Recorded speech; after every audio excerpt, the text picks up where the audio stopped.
Jadi tidak bisa terlepas antara orang tua sama anak.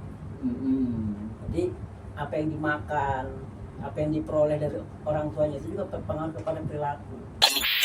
Pendidikan dijadikan bisnis gitu. Kalau di Khilafatul Muslimin itu gratis. Bagaimana konsep gratisnya itu, Pak? Ya, iya. Pasti lulusan pondok tuh nganggur, dianggapnya itu nggak punya life skill, nggak ada skillnya, paling jual ayat, bang gitu kan. Padahal nggak begitu juga. Maka kita di pondok ini bukan sekedar menghafal dan juga bukan sekedar belajar ilmu agama, tapi juga diberikan life skill. Katanya kalau jual ayat dengan harga murah nggak boleh, kalau mahal.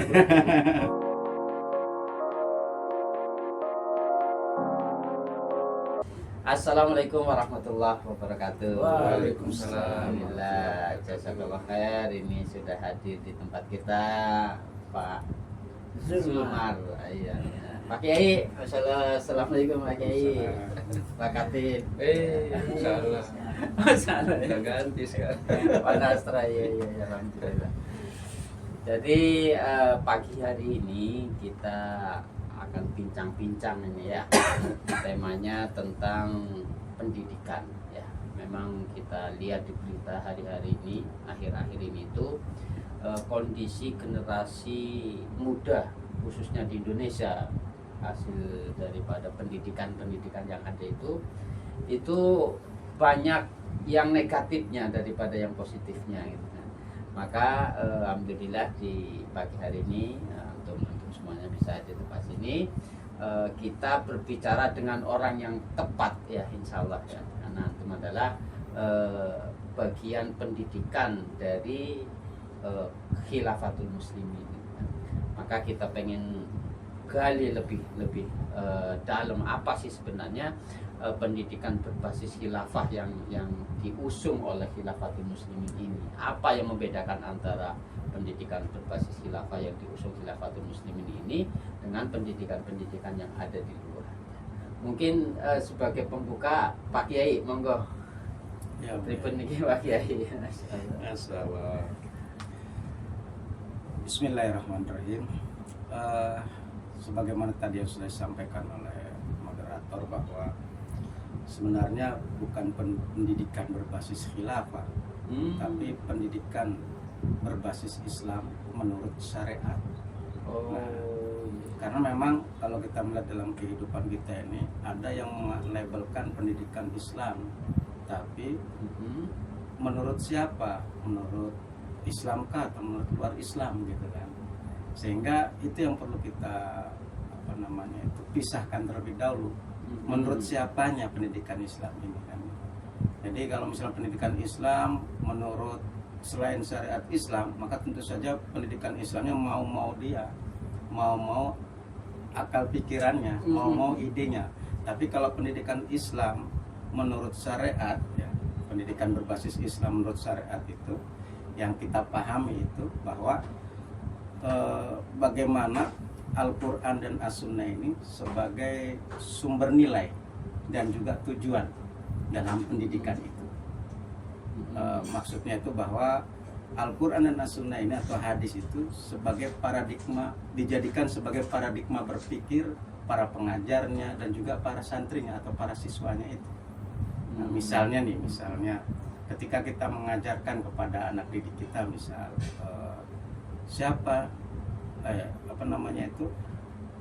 kita dalam kehidupan sehari-hari ini apa yang kita hirup ya?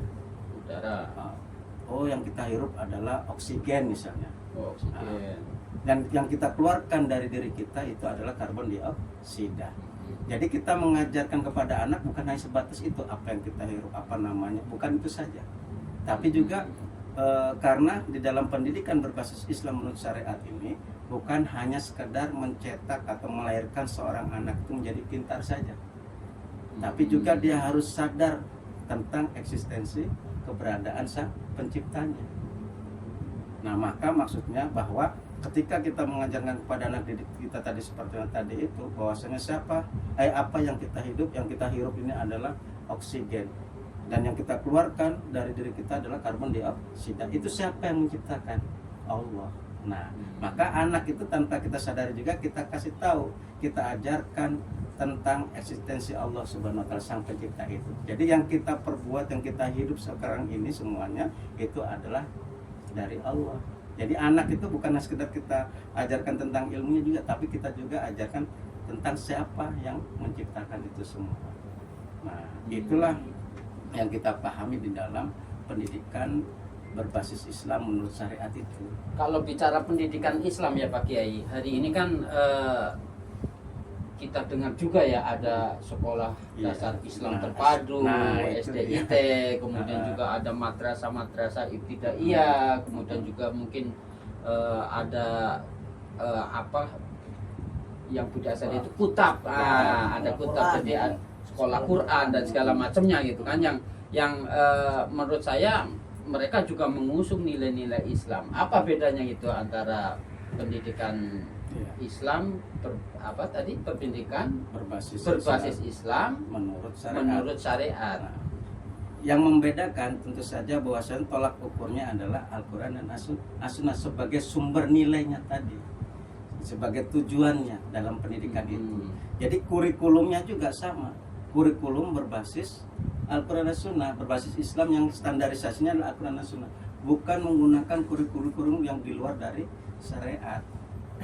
Karena kita dalam hal pendidikan berbasis Islam ini menurut syariat bukan hanya sekedar melahirkan anak atau mencetak seorang anak yang pintar saja menurut ukuran dunia, tapi untuk akhiratnya juga. Bagaimana akhlaknya, bagaimana adabnya, sebagaimana apa yang ditetapkan oleh Allah dan Rasulnya itu. Maka kalau di dalam Islam sendiri kan pernah diajarkan anak usia 10 tahun sudah harus diajarkan sholat, kalau nggak sholat dipukul, kan begitu kan. Nah maka di sini kita melihat tahapan usia 10 tahun itu anak sudah dimulai diajarkan untuk tentang kedisiplinan, tentang peraturan. Nah, sehingga membuat dalam diri anak-anak itu dia sadar usia sekian itu sudah usia menginjak masa balik, mau masa dewasa. Kita diperkenalkan tentang pendidikan, kita diperkenalkan tentang peraturan, sehingga kalau kita melanggar tentang peraturan ini, bukan dia berpikiran bahwasanya saya melanggar peraturan ini karena takut dihukum oleh guru, bukan, karena dia punya dasar juga bahwasanya kita melanggarnya sama halnya melanggar apa yang sudah ditetapkan oleh Allah Subhanahu wa taala sebagian dalam Al-Qur'an. Misalnya kita makan kita menggunakan tangan kiri. Nah, bukan kita takut dihukum sama ustadznya atau gurunya, kalau makan menggunakan kiri dihukum, bukan. Jadi dia melanggar itu tadi itu bukan karena takut dihukum oleh ustadznya, tapi takut disadari bahwasanya takut dihukum oleh Allah itu. Artinya poin pentingnya adalah membangun kesadaran daripada anak didik tentang Allah, aturan Allah, eksistensi Allah, begitu kan? Betul, itu dia bahasanya. Cuma yang menarik begini ya, mungkin kepada Pak Naib. Yang menarik gini, ketika anak-anak itu ada di pondok, ada di lingkungan pondok gitu kan, mereka terjaga begitu kan, terjaga adabnya, terjaga akhlaknya, terjaga sholatnya gitu kan, tilawahnya gitu kan. Tapi banyak fenomena terjadi ketika sudah selesai pondok, kemudian ketika mungkin liburan itu kembali seolah-olah bekas pondoknya itu ya paling sehari 2 hari gitu kan. Itu gimana menurut anak ibu itu? Kalau saya melihat begini ya, jadi tidak bisa terlepas antara orang tua sama anak. Jadi apa yang dimakan, apa yang diperoleh dari orang tuanya itu juga berpengaruh kepada perilaku. Jadi jangan hanya sekedar kita menyalahkan anak saja, tapi lihat dulu orang tuanya. Bagaimana tuh orang tuanya itu mendidik waktu dia masih dari dalam kandungan. Diajarkan apa dalam kandungan, itu juga harus jadi madrasah yang paling utama sebenarnya, bukan di dalam pendidikan yang formal itu. Ketika dia lahir aja sebelum lahir aja udah dididik tuh dengan baca Quran, ibunya baca salat malam, terus semua itu udah dididik waktu saat dia di dalam kandungan.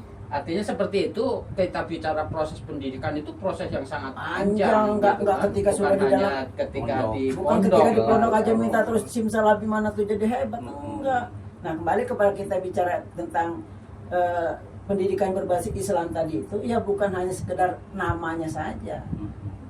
Tapi dari pendidiknya juga itu, dia juga harus memberikan karakter sebagai seorang pendidik Islam. Dia juga memberikan keteladanan.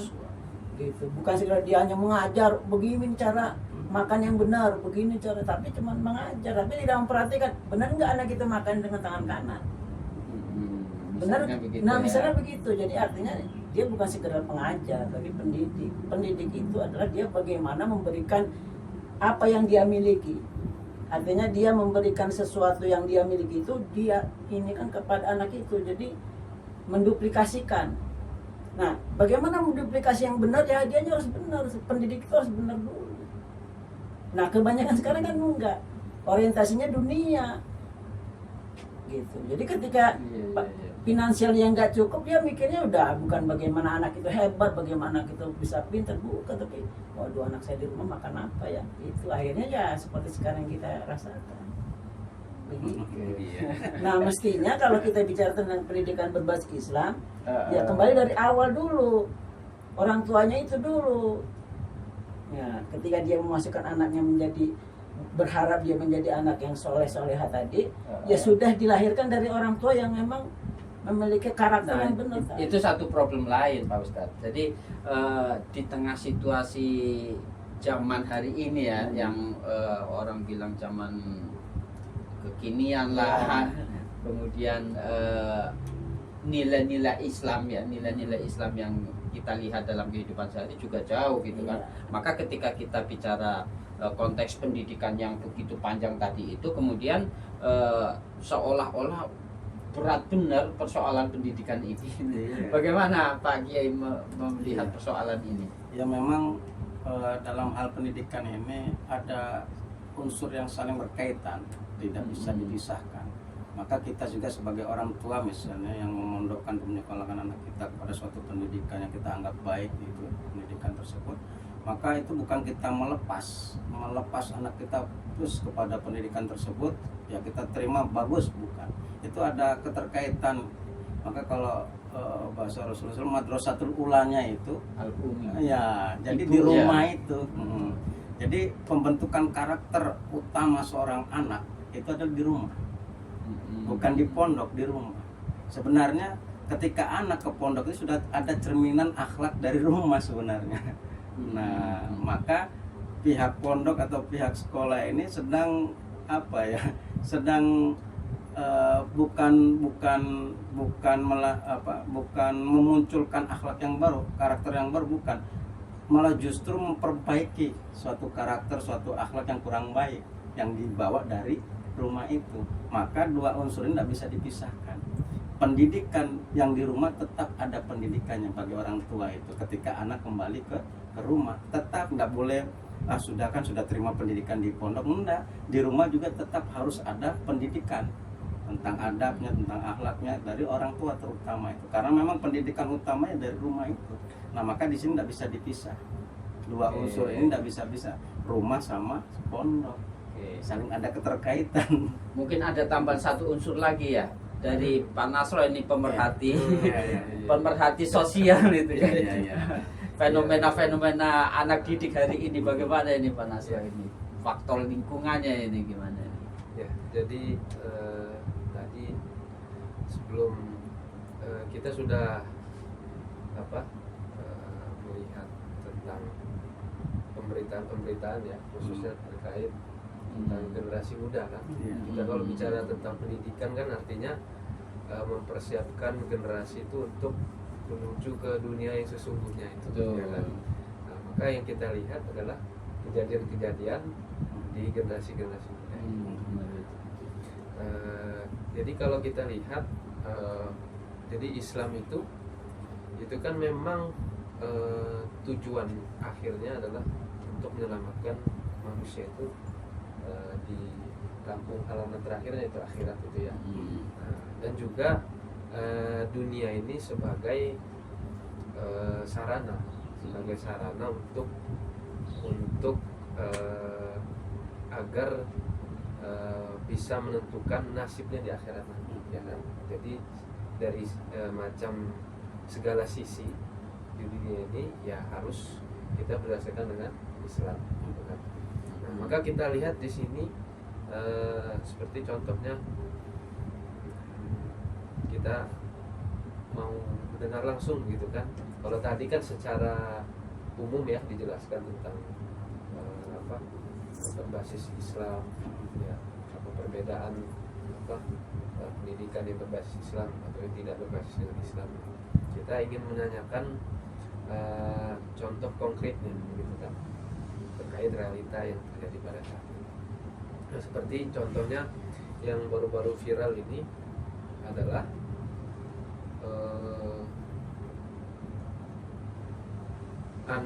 seorang anak bunuh ibunya akibat kecanduan game online. Jadi ini kan Durhaka itu kita berarti hari gitu ya. bersama kan, karena kecanduan game Bukan online durhaka lagi itu ya. anak bunuh ibunya.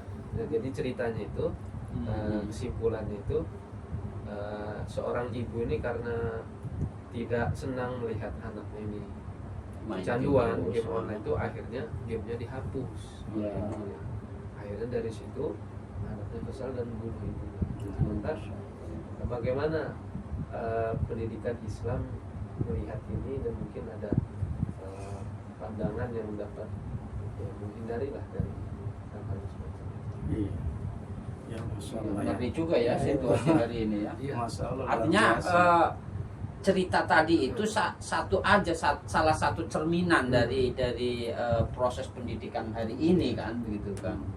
Itu kan permasalahannya kan dari awal, artinya kita tidak bisa menyalahkan anaknya itu 100%. Dari orang tuanya juga. Iya, itu ada imbal balik gitu kan. Kenapa anak itu seperti itu? Kan tentu dari orang tuanya yang tidak mulai dari awal dia sudah mengarahkan. Ketika sudah terjadi seperti itu dia baru melarang, sementara orang itu sudah kecanduan. Jadi artinya ini kan proses.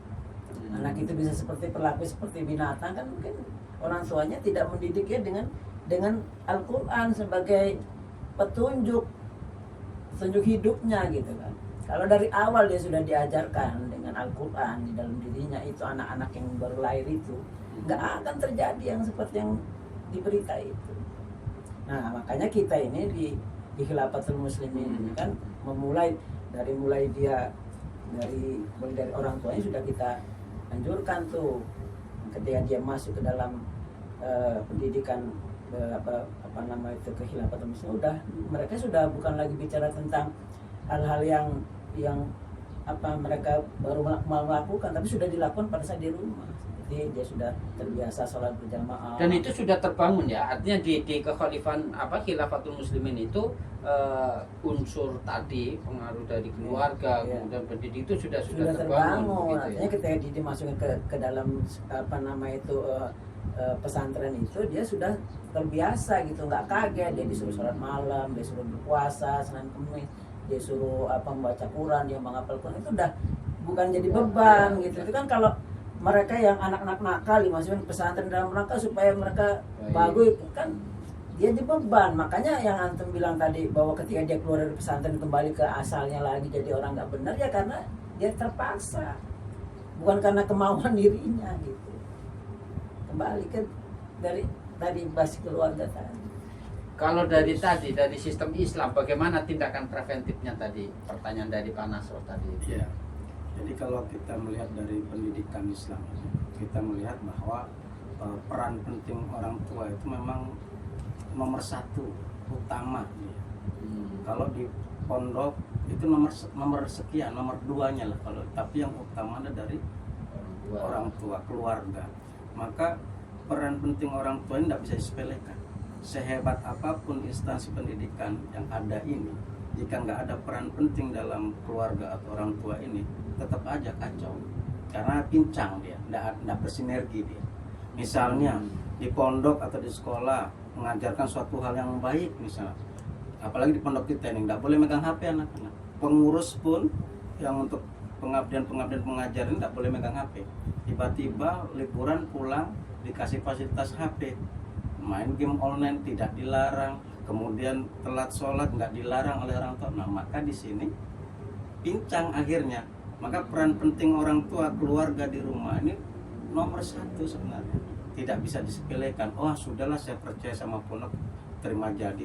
Tiba-tiba yang biasa disiplin misalnya keluar ke tempat yang tidak disiplin, akhirnya karena keimanannya kurang kuat ya ikut membaur. Nah maka dalam hal pendidikan ini dalam dunia Islam ini ya kita harus bersinergi. Maka di dalam Al-Quran sendiri seorang anak saja bicara kepada orang tua sudah diajarkan, dilarang. Ini apalagi sampai membunuh. Nah maka terutama di dalam pendidikan berbasis Islam menurut syariat itu pasti diajarkan tentang akhlak itu kepada orang tua. Nah maka di sini sekali lagi tidak bisa sepihak dalam pendidikan Islam kepada anak kita ini, nggak bisa sepihak. Harus ada dua ikatan itu tadi, orang tua dengan keluarga dengan pondok dengan pendidikan itu. Nah kalau itu pincang ya pasti terjadi seperti ini. Nah karena itu tadi ya, kita terutama di pondok kita sekarang kita sudah umumkan tuh. Jadi orang tua mau nengok ya nggak boleh mengasih HP ke anak-anak, ngasih nonton ke anak-anak HP nggak boleh.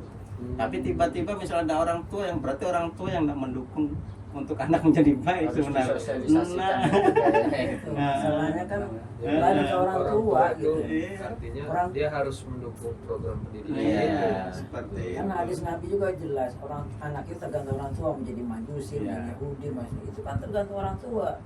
Kalau orang tuanya dia menginginkan hal yang baik, ya dari baik dulu orang tuanya itu. Dari makanannya juga harus diperhatikan, jangan sampai makan yang haram kasih makan anaknya. Ya gimana dia mau jadi baik? Kalau makannya makanan korupsi misalnya, dia berharap anaknya jadi orang yang baik, ya nggak bisa. Iya. Darahnya itu kan yang mengalir itu kan darah darah yang Cara haram. pemikiran ini ada ya, yang ada sekarang hari ini yang saya lihat ya di umum itu orang tua itu rela mengeluarkan berapapun duitnya Iya, agar anaknya itu pinter. Sampai sekolah Makanya, masa 20 juta, 30 juta sekali masuk kursusin dia apa berani. gitu kan. Pinter sih pinter anaknya, tapi setelah itu akhlak ke orang tuanya sudah tua dimasukin ke panti jompo. jompo. Ya kan? Durhaka itu. Nah, Jadi sekarang ini kan memang banyak sih sekolah-sekolah Islam terpadu, terus ada pondok-pondok yang mengajarkan Al-Quran. Tapi dalam realitasnya itu kebanyakan hanya sebagai apa istilahnya, hanya dia untuk penghafalan saja. Kemudian hanya untuk apa dia membanggakan hafalannya itu, kemudian untuk perlombaan-lombaan gitu, bukan pada aplikasi. Oke. Nah, sementara kita nih Khilafatul Muslimin itu bagaimana mengaplikasikan ayat-ayat itu dalam dirinya gitu, sehingga ada apa namanya itu jiwa semangat itu untuk menegakkan syariat. Nah, banyak tuh kalau kita lihat ada contoh Al-Azhar itu kan udah bertahun-tahun, beribu tahun mungkin kan, Beribu tahun ya. dan udah mengeluarkan apa Lulusannya lulusannya udah nggak bisa kita hitung gitu. Tapi Betul. dari sisi semangat untuk berjihadnya nggak ada. Semangat Mengaplikasikan Quran, ayat-ayat ya, Al-Quran dia hafal 30 juz. Itu ketika dia ditekan, dia nggak berani itu karena dia tidak yakin dengan keberadaannya Allah di dalam diri dia. Nah, itulah yang sekarang ini di Khilafatul Muslimin itu menanamkan itu keyakinan dia kepada Allah sebagai sandaran Jadi utamanya. poin inilah ya yang membedakan dengan pendidikan Iya. Islam yang lain. Jadi gitu sandaran ya. itu hanya kepada Allah, bukan kepada keilmuannya, bukan karena kehebatan dia. Tapi ada satu yang menarik, saya melihat pendidikan di Khilafatul Muslimin itu ya. Kalau di luar itu tadi seperti Pak Naib sampaikan itu ada masuknya 20 juta, 15 juta ya. Yang saya membacanya itu lebih berorientasi pada bisnis. Jadi pendidikan dijadikan bisnis gitu. Kalau di Khilafatul Muslimin itu gratis. Bagaimana konsep gratisnya itu, Pak Yai? ya. Jadi kalau di pendidikan di Kekhalifahan Islam ini, di Khilafatul Muslimin ini sudah ditetapkan oleh khalifah bahwa pendidikan yang ada di Kekhalifahan Islam ini gratis semuanya. Nah ini siapa pembiayanya dari mana? Pembiayaannya itu dari warga semua Kekhalifahan Islam. Ya. Jadi maupun yang punya anak maupun yang tidak punya anak dalam pendidikan, ya dia rela untuk berbagi, memberikan hartanya yang dia miliki untuk keberlangsungan pendidikan Kekhalifahan Islam itu. Nah karena apa? Karena berangkat dari hadis Rasulullah SAW. Rasulullah SAW menyebutkan inna sodako, sungguhnya dengan sodako itu kita akan bisa terhapus kesalahan kita. Dengan sodako yang kita keluarkan ikhlas karena Allah, dihapus, diampuni dosa-dosanya. Seperti halnya air memandamkan api, kata Rasulullah SAW seperti itu. Dan juga dalam hadis Rasulullah yang lain juga bahwasanya dengan bersedekah ini kita akan dijauhkan dari kematian yang tidak baik, dengan cara yang tidak baik. Nah atas dorongan inilah semua, karena keimanan dan hadis Rasulullah SAW inilah kita sebagai warga Khalifah Islam, meskipun tidak ada anak kita dalam pendidikan, ya kita bersedekah, karena itu juga perintah Allah dan Rasulnya untuk supaya pendidikan Khalifah Islam ini berjalan dengan baik. Nah, maka benar-benar pendidikan ini tidak digratiskan dan tidak diberatkan kepada wali santrinya. Nah, maka di sini juga Khalifah menekankan kepada struktural Khalifah Islam, ya, untuk adanya amal soleh di dalam menggalang pendanaan untuk berlangsungnya pendidikan Khalifah Islam ini. Ya, seperti Jadi itu. bagus ini Tapi gimana itu bukan berarti dari di luar warga Khilafah Islam itu tidak menyumbang ya. Ya, Karena ada juga. Ada juga orang-orang ya, yang ya. ibaratnya dia tidak belum masuk ke dalam warga Khilafah, dia nyumbang, Mau itu nyumbang, ada. Ini Tapi bagus di bener kalau tapi di begitu. situ kita tidak terikat. tidak di Artinya kita tidak buat proposal, lo saya minta itu, tidak. Tapi mereka datang ke kita, boleh nggak kami memberikan sumbangan? dengan sukarela, tidak ada ikatan. Ada yang seperti itu. Jadi di samping dari warga Khilafatul Muslimin yang memberikan donatur ke kita, ada juga. Yang dari Bukan luar berarti- gitu bukan ya. berarti kita aja. Larang, iya. Wih, saya kegambar begitu Pak Nasro ya. Iya. Artinya ketika sistem pendidikan Islam berlandaskan syariat tadi itu bisa dikembangkan, kemudian didukung oleh seluruh kaum muslimin yang ada di Indonesia, yang ada di Iya. dunia, itu Jadi kualitas sejahtera. pendidikan kita luar biasa gitu Kalau kan. konsep Iya. ini dipakai. Iya, Artinya ini peluang kan. Ini kan ini apa istilahnya model ya. Model yang kita bikin Lagi supaya dibangun umat ini begitu tahu ya. loh. Mhm. Kok bisa kita sebenarnya membangun sesuatu itu tanpa ibaratnya dengan biaya besar.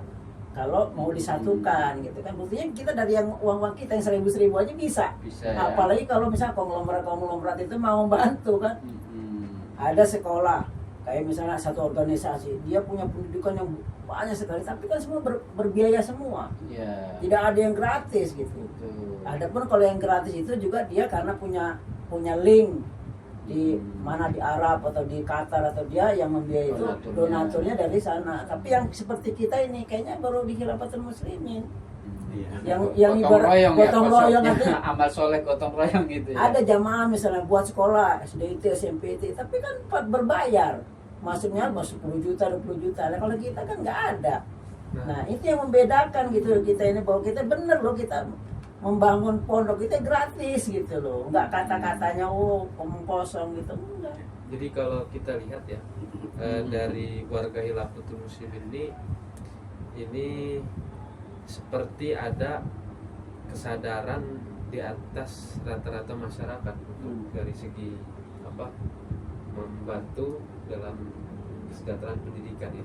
Nah, apa sih membedakan warga khilafah kok dia betul-betul walaupun nggak ada anaknya di situ, Iya. tapi dia merasa punya tanggung jawab Iya. untuk menghidupkan. Apa bedanya itu dengan Iya dengan gini loh kan gini. Kita kan bicara tentang pahala ya. Nah, Kita nggak punya anak di situ, tapi kita seperti punya anak. Hmm. Misalnya ada 20 orang di situ, saya memberikan ke situ, walaupun saya nggak punya, saya memberikan makan anak-anak situ, kan berarti itu jadi anak saya. Pahala dia makan, saya dapat pahala, dia dapat ilmu, saya dapat pahala, Iya. walaupun saya nggak punya anak, gitu. Nah, maka lebih lagi orang tuanya, harusnya kan, orang tuanya lebih harus memperhatikan saya yang misalnya nggak punya anak aja mau gitu untuk memberikan itu, karena saya berprinsip dia bukan anak saya, dia memberikan pahala buat saya. ada nggak ini Ustaz Jumar ya? Kalau itu kan barangkali secara umum masyarakat itu sudah paham lah ada pahala jariah segala macam kan dalam segi umum. Ada nggak sih kenapa warga khilafah ini kok bisa dikatakan itu mayoritas gitu kan? Apa rata-rata memang ada kontribusinya terhadap pendidikan itu. Sementara kan kalau kita lihat di luar kan ya, artinya di luar khalifah Islam ini ya dia yang tidak rata-rata begitu. Ada beberapa saja yang memang dia peduli dalam pendidikan ini. Tapi kan kalau warga khilafah ini rata-rata memang dia seperti memiliki kewajiban yang lebih dari itu gitu. Sekedar sebatas dia dapat pahala ini. Kayak seperti ada ada ikatan lain gitu. untuk menyokong program di khilafah ini, Iya. salah satunya pendidikan ini. Gimana? Jadi Ya. saya melihatnya begini Pak Nasro ya. Jadi kita bicara pendidikan berbasis khilafah atau kata Pak Kiai tadi pendidikan Islam berlandaskan syariat itu ya. Itu berbicara satu bagian, tapi sesungguhnya ada satu bagian besar gitu kan, ya kan? Apa itu? Satu bagian besar yang belum terungkap gitu kan. Menjawab pertanyaan tadi, kalau penglihatan saya nih ya, Iya. penglihatan saya itu memang di warga khilafah itu dibangun satu kesadaran iman dan juga orientasi akhirat gitu loh. Itu yang nggak dimiliki oleh di luar sana gitu kan. Jadi sikap mental apa tadi sering orang ustadz-ustadz di khilafah itu mengatakan sam'an wa ta'atan, ya, taat pada khalifah dan segala macamnya gitu. Mental seperti itu yang mungkin tidak dimiliki Karena di luar sana ini- gitu ya. ini bukan kita yang bicara ya, artinya dari luar sana, itu dari pihak-pihak luar, pemerintahan segala macam itu. Ya kita nggak bilang secara memang wakil pemerintah ya, artinya dari pribadi-pribadi yang mendengar itu tentang pendidikan kita itu merasa mustahil bisa berjalan ini pendidikan yang kita jumlahnya memang belum begitu mayoritas, tapi bisa menghidupi, membangun puluhan pondok dan Sudah menghidupi berapa puluhan pondok, pondok 20. Khilafatul Muslimin? Lebih kurang 20 ya. 20 pondok Di- pesantren. Seluruh Indonesia. Dan itu gratis semua, Gratis makan semua. 3 kali sehari di situ, gurunya di situ, Tinggal. pembiayaan segala macam. Nah ini kan kalau kalau dari segi ukuran ya pandangan orang-orang yang sudah berkecimpung di dunia pendidikan itu rasanya nggak mungkin gitu. Iya. Bisa gratis. Ya memang kalau kita boleh tanggapi sedikit tentang apa tadi yang dimaksud juga, Iya. bahwa kita sebagai orang beriman dan juga sebagai warga khalifah Islam itu memang ada sebuah ikatan yang memang ikatan itu sangat luar biasa. Sebagaimana dalam ayat Allah Quran surat 459 itu kan, ya ayyuhalladzina amanu atiullah wa atiur rasul wa ulil amri minkum. Nah maka di dalam hal ini kita semua sama-sama memahami bahwasanya kita wajib taat kepada Allah Rasul mutlak, kecuali dan juga taat kepada ulil amri selama tidak diperintahkan berbuat maksiat. Nah ulil amri sini yang kita pahami adalah khalifah dalam membimbing umat untuk melaksanakan syariat Allah Subhanahu Wa Taala dalam kehidupan ini. Nah maka disinilah yang membedakan kita, bahwasanya kita ini sebagai warga kehidupan Islam ini ada ikatan ketaatan dalam hal itu untuk melaksanakan apa yang telah diperintahkan oleh Allah dan Rasulnya itu tadi. Karena perintah ulil amri kita, perintah khalifah kita ini ada perintah yang sesuai dengan apa yang diperintahkan oleh Allah dan Rasulnya, tidak bertolak belakang. Maka sehingga itulah atas dorongan iman kita sebagai orang beriman melaksanakan itu semua. Kayak itu tadi kita sampaikan. Khalifah kita perintahkan untuk mengeluarkan sebagian harta kita untuk membantu pendidikan kita. Itu bukan sekedar bahasa perintah khalifahnya, tapi ini berdasarkan hadis Rasulullah tadi itu. Karena atas dorongan iman itu tadi kita kesadaran iman tadi ya. nah maka Dan disitulah orientasi akhirat. orientasi akhirat itu yang membuat kita itu ya ini kita hidup di dunia cuma sementara ya, untuk apa ya, untuk mengumpulkan amal. Disitulah nah maka kita juga walaupun bukan nggak punya anak dalam pendidikan itu, maka kita tetap menyumbang ya, bersedekah ya, kita niatkan karena Allah, berharap untuk dibalas oleh Allah Subhanahu wa Ta'ala. Karena mereka ini semua juga dalam rangka untuk sebagai pelanjut estafeta perjuangan kita sebagai generasi kita semua dalam menegakkan din ini. Nah maka ya itulah yang mendorong kita sebagai warga khalifah Islam ini untuk semangat untuk memberikan kemajuan pondok itu. Wallahu a'lam. Ininya ya, Iya. poinnya ya. Terakhir dari saya Pak Mulya. Ayo silakan. Jadi definisi kaya menurut rata-rata orang itu, definisi sukses ya, bukan kaya, definisi sukses rata-rata masyarakat itu terkait pencapaian dunia ya. Ada yang sukses itu jadi pengusaha, sukses itu jadi misalnya suatu profesi tertentu di keahlian situ. Nah, sementara pandangan dari sebagian masyarakat ini tentang pondok pesantren itu yang terpikirkan itu hanyalah permasalahan yaitu tadi tanda kutip ya Al-Quran dan hadis lah, seperti kita pemaknaan. Padahal ya kalau kita tahu juga Al-Quran dan hadis itu mungkin tidak menafikan itu kan.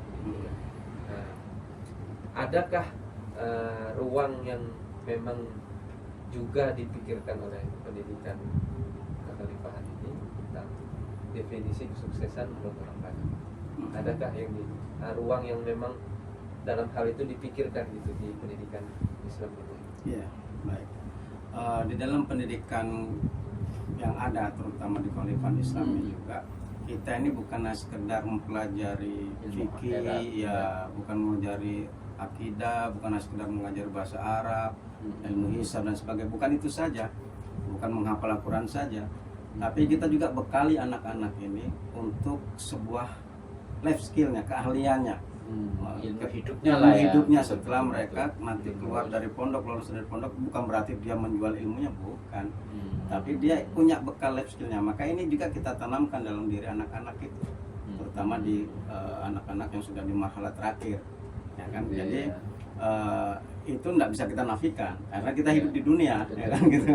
Jadi artinya porsi itu ada ya. Kita ada ajarin life skillnya, ada juga yang kita ajarin laptop dan sebagainya. Ada life skill yang ada di pondok-pondok itu untuk sebagai bekal dia untuk kehidupan itu setelah di keluar pondok. itu Ya, bisa bekerja, nah, nganggur lah pasti. ya, karena nganggur dilarang, haram hukumnya di dalam Islam kan tentang pengangguran itu. Nah, maka di dalam pendidikan kita juga yang kita haram itu, ya, pengangguran itu tidak boleh, haram. Nah, maka di dalam pendidikan kita juga kita tekankan kepada anak didik kita itu semua tujuannya dalam rangka untuk ibadah. Jadi bukan sebagai nomor satu kita punya ini, bukan nomor satu kita untuk, bukan, tapi dalam rangka untuk beribadah kepada Allah. Karena kita nanti kalau keluar anak-anak juga, anak-anak pondok yang ikhwannya misalnya yang lakinya keluar, karena dia akan menjadi tanggung jawab kepala rumah tangga kan. Nah, maka dia dalam bertanggung jawab keluarganya dalam rangka apa? Dalam rangka ibadah. Kita ingatkan begitu semuanya sehingga dia betul-betul dia berbuat itu tidak terlepas, tiada lain hanyalah untuk beribadah walaupun dia naik maisannya bagaimana, dia tetap dalam rangka niatnya untuk ibadah. Tidak boleh dunia semua itunya. Nah, begitu. Wallahu a'lam. Menarik ini. Ini sementara hasil survei itu Indonesia ini tingkat pengangguran paling tinggi di Asia. Saudara katanya nggak boleh nganggur. Ini jadi PR besar ya bagi. Bisa jadi viral ini ya pendidikan Khilafatul Muslimin nanti berbondong-bondong. Mungkin ini juga perlu digarisbawahi bahwa kemuliaan itu tidak bisa diukur dari kesuksesan dunia. Pencapaian materi. Karena betul. urusan dunia itu udah diatur sama Allah. Kita lahir, kita di dalam perut itu jodoh, rezeki, mati itu udah ada ketentuannya gitu. Nah, yang jadi masalah kan kita urusan akhiratnya ini yang harus kita capai gitu. Maka basis pendidikan di Khilafatul itu mengarah kepada akhiratnya. Kalaupun ada ilmu dunianya juga orientasinya akhirat. Sebagai untuk mengarah ke sana gitu. Jadi ini yang harus dibedakan. Karena sebagai laki-laki itu tanggung jawab keluarga kan tuh. Cuman karena ada anggapan orang yang pasti lulusan pondok itu nganggur, dianggapnya itu nggak punya life skill, nggak ada skillnya, paling jual ayat, begitu kan. Padahal nggak begitu juga. Maka kita di pondok ini bukan sekedar menghafal dan juga bukan sekedar belajar ilmu agama, tapi juga diberikan life skill. Katanya kalau jual ayat dengan harga murah nggak boleh, kalau mahal Kalau mahal boleh. Iya, masalah min dzalik. Oke, terima kasih nih Pak Kiai, Pak Naib dan juga Pak Nasr. Aneh kan menemani Pak Wu di sini sebagai narasumbernya beliau. Iya, kayaknya memang bincang-bincang kita yang singkat tadi itu saya melihatnya menjadi satu harapan ya, satu harapan bagi Indonesia ke depan. Ya, Artinya nanti kalau mudah-mudahan bisa didengar oleh seluruh masyarakat Indonesia, kemudian masyarakat juga bisa menilai pendidikan mana yang tepat untuk anak-anaknya buat akhirat. Salam gitu ya. Terima kasih atas kehadirannya dan juga atas waktunya. Mohon maaf. Assalamualaikum warahmatullahi wabarakatuh. Waalaikumsalam warahmatullahi wabarakatuh. Masya Allah. Bismillah.